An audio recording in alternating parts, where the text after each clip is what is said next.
পাকিস্তানের করাচিতে আকাশে ফাঁকা গুলি ছুড়ে স্বাধীনতা দিবস উদযাপন করতে গিয়ে ৮ বছরের এক শিশুসহ ৩ জন গুলিবিদ্ধ হয়ে মারা গেছেন। আহত হয়েছেন অন্তত ৭৫ জন।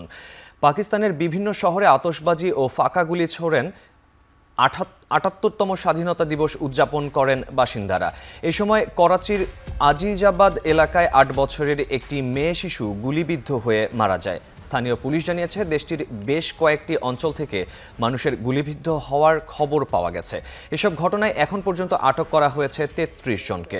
তাদের কাছ থেকে বিভিন্ন আগ্নেয়াস্ত্র ও গোলা বারুদ জব্দ করা হয়। ফাঁকা গুলি ছোড়ার ঘটনাকে বেপরোয়া ও বিপজ্জনক আখ্যা দিয়ে নিরাপদ উপায়ে উদযাপনের আহ্বান জানায় শহর কর্তৃপক্ষ। গেল বছর একইভাবে স্বাধীনতা দিবস পালন করতে গিয়ে পাকিস্তানে আহত হয়েছিলেন অন্তত ৯৫ জন।